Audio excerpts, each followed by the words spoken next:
Day 26 of 90 winter are clean bulk series. ಈ week ನ ಬಹಳ ಕೆಲಸ ಇತ್ತು, ಅಸಲಕ್ಕೆ ಯಾವ್ದು ವಿಡಿಯೋ ರೆಕಾರ್ಡ್ ಮಾಡ್ಲಕ್ ಆಗಿಲ್ಲ. By the way Saturday leg day, my favourite workout. Gym ಬಂದ ತಕ್ಷಣ ಒಂದ್ ಸ್ವಲ್ಪ ವಾರ್ಮ್ ಅಪ್ ಮಾಡಿ leg workout starting from squat ಹೊಡಪರಿ ಒಂದ್ ಸ್ವಲ್ಪ ಕೇರ್ಫುಲ್ ಆಗೋಡ್ರಿ. ಸೇಫ್ಟಿಗಾಗಿ knee sleeves and gym belt use ಮಾಡ್ರಿ, ಬಿಕಾಸ್ ಇಲ್ಲಿ ಒಂದ್ ಸ್ವಲ್ಪ ಮಿಸ್ಟೇಕ್ ಮಾಡ್ದಂದ್ರ ಟೊಂಕ ಹಿಪ್ ಹೋಗೋದು ಗ್ಯಾರಂಟಿ. 100 kg ಇದು ಒಂದ್ ಸಲಕ್ ಈಸಿ, ಇಲ್ಲಿ ನಾ ಬೆಲ್ಟ್ ಯೂಸ್ ಮಾಡಲ್ಲ. ಆಮೇಲೆ 140 kg ಅರೌಂಡ್ 5 reps. ಆಮೇಲೆ ನಂದು ಹೈಯೆಸ್ಟ್ PR 160 kg 2 rep. ಇನ್ನ ಹೆವಿ ವೇಟ್ ಹೊಡಿಬೇಕಂತ ಏನ್ ಮಾಡ್ಲಿ, ಬಟ್ ಇಲ್ಲಿ ಪ್ಲೇಟ್ಗಳಿಲ್ಲ. ಆಮೇಲೆ ಲೆಗ್ ಪ್ರೆಸ್ ಮಷಿನ್. ಇವತ್ತು ಪ್ರೀ ವರ್ಕೌಟ್ ಕೊಂಡು ಎಕಡಿನ ಜೋಶ್ ಬಂದಿತ್ತು ಗೊತ್ತಿಲ್ಲ, ಎಲ್ಲದಕ್ಕೆ ಹೆವಿ ವೇಟ್ ಹೊಡ್ಲತ್ತಿದ್ದು. ಲೆಗ್ ಪ್ರೆಸ್ ಮಷಿನ್ ಪೂರ ಪೀಕ್ ಲೆವೆಲ್ ಹೊಡೆದಿದ್ದು.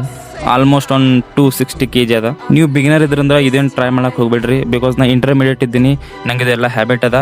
ಮತ್ ನಾ ಫುಲ್ ಸೇಫ್ಟಿ ಆಗಿ ಹೊಡಿತಾ ಹರಿದು ಹೋತದಪ್ಪ ಇಷ್ಟು ಹೆವಿ ವೇಟ್ ಹೊಡೆದ್ರು. ಆಮೇಲೆ ಲೆಗ್ ಎಕ್ಸ್ಟೆನ್ಷನ್ ಮಷಿನ್ ಅರೌಂಡ್ ಒಂದು 4 set. ಆಮೇಲೆ ಕಾಲ್ಬ್ಸ್ ಅದೊಂದು 4 set ಟಿಲ್ ಫೇಲರ್ ರಪ್. ಆಮೇಲೆ ಒಂದು ಸ್ವಲ್ಪ ಪೋಸಿಂಗ್ ಮಾಡಿ ಮನೆಗೆ ಬಂದು ಅದೇ same mill, oats mill with 50 gram protein. ಇವತ್ತಿಗೆ ಇಷ್ಟೇ, ನಾಳೆ ಸಿಗೋಣ, ಬಾಯ್.